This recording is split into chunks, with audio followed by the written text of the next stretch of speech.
Mas agora eu quero falar sobre treta neste programa, Adrilho Jorge e minha querida Paulinha. Paulinha, sem rodeio, vamos direto ao que eu falei e o que eu deixei no ar aqui. O Olavo de Carvalho foi pra cima de quem? Conta pra gente.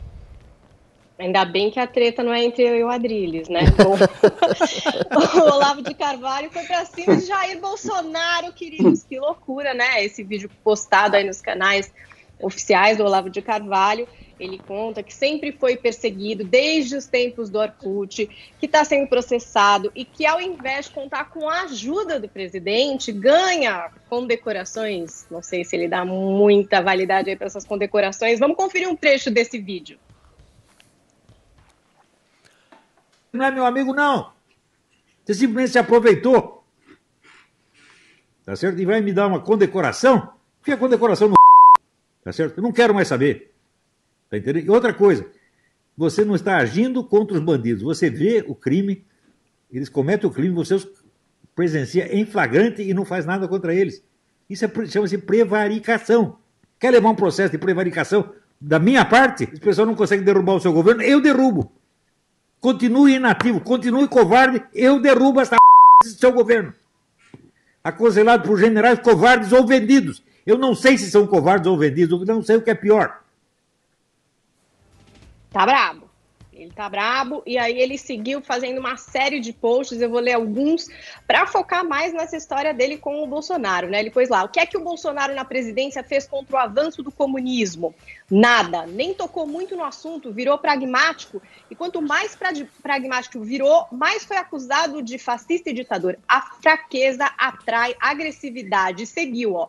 Regra número 1 da prudência política, 1000 vezes violada pelo presidente. Ou o governante faz algo contra o inimigo, ou não diz nada contra ele. Falar sem agir é só provocação de fracote, é convite à humilhação. Ainda tem que Bolsonaro parar de seguir maus conselhos e corrigir o rumo da política. Quanto tempo?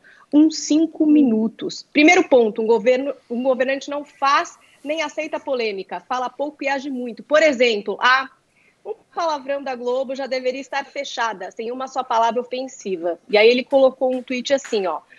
Posso lutar e até morrer pelo Bolsonaro, mas puxar o saco dele quando ele erra gravemente contra ele mesmo, isso eu não vou fazer. E teve também aí uma reclamação do Olavo em relação a dinheiro, diz que não tem um tostão furado, que está difícil viver lá nos Estados Unidos assim. E aí, nesse ponto, de acordo com uma matéria do Estadão, parece que ele pode ganhar uma ajuda aí. O empresário Luciano Heng, o velho da Van, que a gente conhece bem, parece que foi ali num grupo de WhatsApp, apelou para outros empresários para fazer uma vaquinha para ajudar o Olavo, mas parece que não foi muito recebido não, de acordo com essa matéria do Estadão, que inclusive é negada pelo Olavo, diz que essas conversas não aconteceram, mas na matéria tem algumas respostas desses empresários que teriam dito, pede para ele vir ao Brasil, então, de longe é fácil.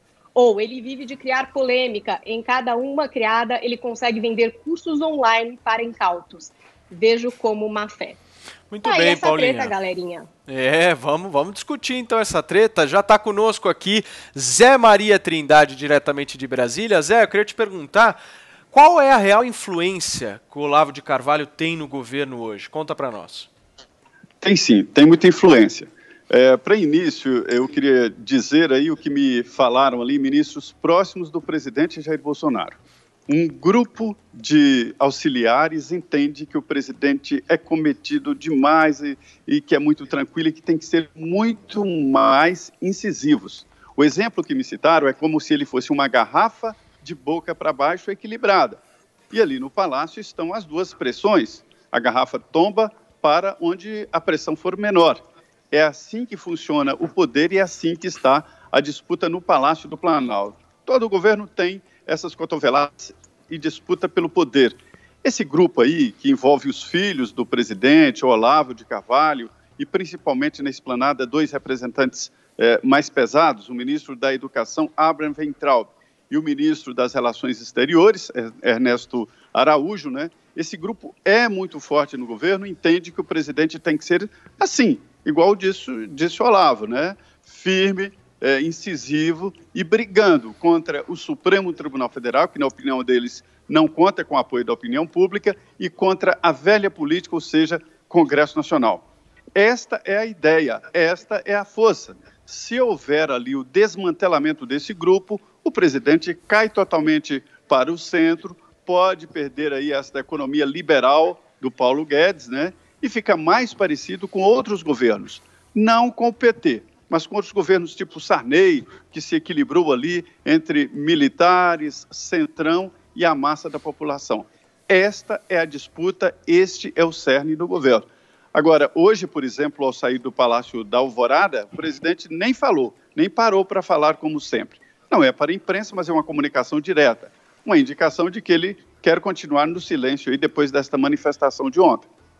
Ok, Zé Maria Trindade conosco aqui no Morning Show. Eu queria pedir a todos os nossos debatedores aqui do Morning, como nós estamos hoje com a bancada cheia aqui, como vocês estão vendo, que todos sejam mais concisos aí nas suas respostas para a gente fazer o debate cada vez mais dinâmico. Vamos para perguntar para o Adriles, então. Adriles, a pergunta que não quer calar, Olavo de Carvalho tem razão ou não? Olavo tem razão dentro da premissa ideológica dele, né? O Olavo fala de maneira muito aberta que existe uma guerra cultural assimétrica há muitas décadas no Brasil, porque a esquerda progressista, e aí eu concordo com ele, domina hegemonicamente, né, a cultura, o judiciário e todas as instâncias do país. Então não adianta você, de alguma forma, tentar um diálogo, segundo a premissa do Olavo, com essas instâncias, com a mídia, com o judiciário, porque elas vão de alguma forma, ou aliás, de toda forma, tentar te atropelar e te massacrar, visto como um inimigo, usando as devidas normas do establishment, né? Segundo o Olavo, a premissa é atacar o establishment para fazer um governo para além dessas, entre aspas, milícias progressistas que tanto realmente, eu concordo com o Olavo, atacaram e o condenaram ao silêncio durante anos. O Olavo era um best-seller que não era sequer citado na mídia. E isso acontece com o Bolsonaro. O Bolsonaro já teve matérias fazendo ilações do nome dele com o assassinato da Marielle. O Jair Bolsonaro é o tempo todo associado a práticas nazistas, fascistas, racistas. E o Bolsonaro nunca sequer moveu um processo contra essas mídias ou essas pessoas que o atacaram de maneira gravíssima. A gente vê, por exemplo, no último caso, o Celso de Mello comparando o governo Bolsonaro à República de Weimar sem dar nenhum tipo de indício. Ou seja, há uma guerra cultural em curso. Essa guerra cultural, o Olavo, de maneira aguerrida, radical, como conservador declarado, pratica essa guerra há muito tempo e acha que o Bolsonaro está dando margem para o inimigo esmagá-lo, né? E não há nada que não seja ideológico, inclusive a tecnocracia positivista de militares dentro do governo que o Zé Maria falou, também é uma ideologia. Essa é a premissa do Olavo. Tudo é ideologia. É engraçado que essa frase, tudo é ideologia, pertence a um pensador chamado Karl Marx, né? Os radicais se unem de alguma forma. Agora, eu concordo com o Olavo no seguinte, existe uma hegemonia progressista de esquerda no país e é sempre bom para a democracia que todas as vozes se cruzem, todas as vozes estabeleçam um diálogo. Quando você tem um diálogo de cima para baixo, você tem uma ditadura subliminar cultural. Ok, vamos ouvir então o nosso convidado Denis Burgerman. Denis, eu não vou nem te perguntar se o Olavo tem razão. Eu quero saber, meu caro, se o Adriles tem razão. Denis, responde para nós.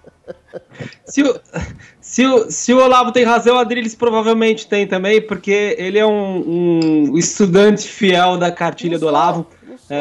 Conheço bem...